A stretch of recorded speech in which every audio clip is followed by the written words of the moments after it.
Hello and welcome to this week's unboxing video. This week we're going to take a look at this, the 2013 re-release of the Heller 1/35 scale VAB 4x4 armour personnel carrier. Let's take a look inside the box and see what we get. Inside the box we get a set of instructions, a sheet of decals, some rubber tyres, an upper and lower hull, and a bag of frets. Let's unbag the fret. Okay, inside the bag there are 5 frets. This is fret 1, which consists of the cockpit bay and the inner walls and rear wall of the actual vehicle. Moulded on one side, second side plain typical plastic. The second sprue, which is the biggest of the 5 sprues, is this chap here. It contains the fittings, internal and external, including the turret mounted machine gun cupola. A little bit of flash on some of the magazines here, but it is originally a 1999 moulding, so this was before slide moulding became the norm in plastic kits. Again, most of the details on one side, apart from the suspension bogies. Surprisingly enough, not a lot of flash on these, considering that the date from 1999. Oh, not bad. Now, the next sprue, there's 2 of these, and they're identical. They contain the shock absorber mounts for the swing arms, wheel hubs, wheel backs, water jets, various seat fittings and hatches, transmission covers and fuel cans. What look like small grab handles. And again, moulding is very reasonable for a late 90s kit. Again, there doesn't appear to be very much flashing present on the sprues. There are 1 or 2 areas of flash, but not bad. What are you expecting from 1999? The final sprue is the transparent sprue, and on this we have the back doors, the side doors, the windshields, the armoured hatches, some light fittings, and I think this is actually a water vane cover, when the water vane's extended so that you can actually see through it. Again, detailed rendering on both sides. It's quite nice. A couple of ejector pin marks, but again they're on the insides. And this is a nice fit. This is a nice touch. Moulding the doors in clear plastic. Saves you having to fit the windows. You just have to mask them off. Okie dokie. Let's take a look at the hull tubs. This is the lower hull tub. Most of the detail is moulded on the outside, on the bottom. Some ejector pin marks on the inside. A little bit of filler might help those, though I don't know how much of that will actually be visible once you put the floorboards down. The upper hull, again, lots of detail on the outside. A little bit of mesh there that could probably be better off replaced with a photo etch set. I believe Edward do a photo etch set for this particular vehicle. The internal mouldings are some support marks inside, but again some ejector pin marks in a couple of areas that are missing, which would have to be replaced. But reasonable kit. Next item is unfortunately the worst part of this kit. It is the rubber tyres, and frankly speaking, yeah, they really need to be replaced with aftermarket resin kits, aftermarket resin parts. But for 1990s moulding technology, yeah, they're okay. Although I'm not quite sure why they've given you a 5th wheel that bears no relation to the actual kit wheel tyres, but such is life. And finally, you get a little bag with other basic decal set. again, the webcam may not pick this up, but at the end of the stream there will of course be the usual sprue shots, so they might, I'll say that again, my teeth in. I'll have another one for the blooper reel.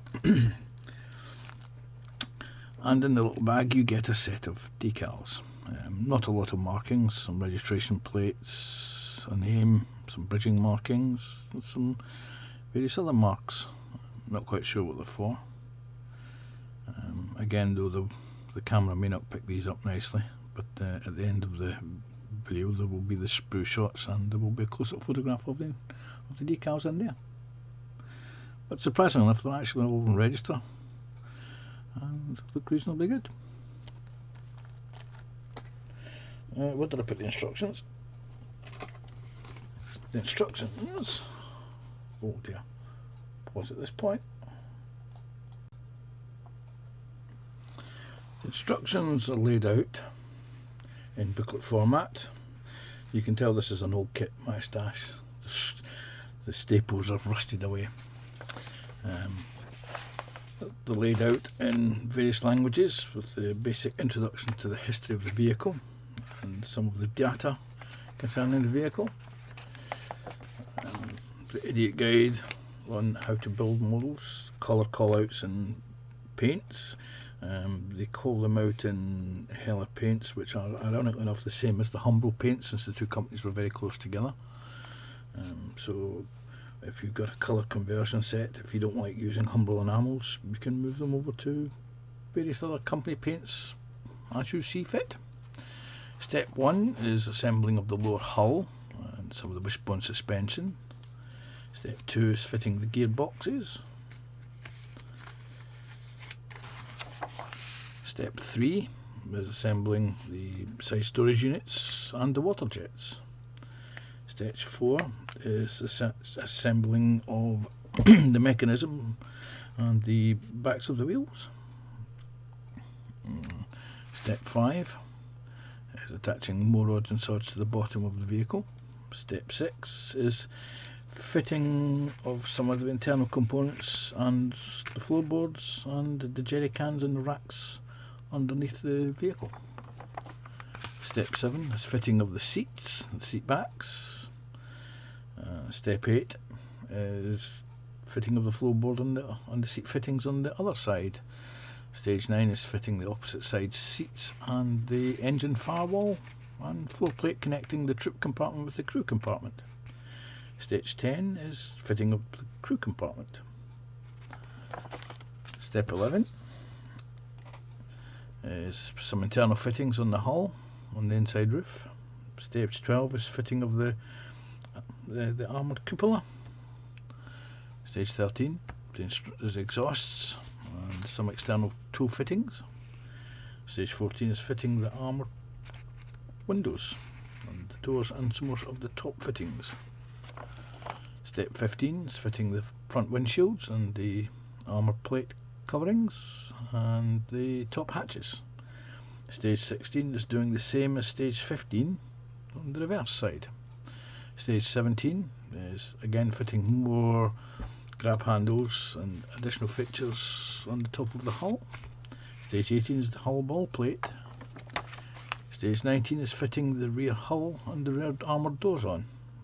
Stage 20 is connecting the upper hull to the lower hull and the back plate. Stage 21 is attaching the wheels. And that is how you're building the VAB. You have a choice of two camouflage schemes. One is the 3-tone NATO camouflage, applied on mainland France, and colour scheme 2 is the desert camouflage.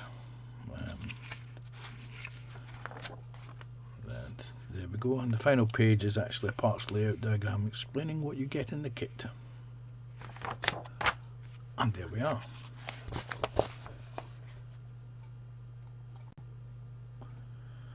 And that's the Heller VAB 4x4 APC. A nice little kit. I've seen it built into some very good models from it. There are aftermarket options for this from a company called Blast Models. They're based in France. They do replacement wheels. They also do some extra detail sets and some additional features for the vehicles throughout its service life. Unfortunately, if you want a French VAB APC, the Heller kit's the only way to go until the big Chinese companies extract their digits and decide to give us a new tool version. So thank you for watching. As I said, there will be slides showed at the end of this with the sprue components shown. There will also be a blooper reel as well, because again, got a lot of tongue-tied and forget things and things fell down. So anyway, thanks for watching, take care, and we'll see you next time. Bye.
Let's not do that.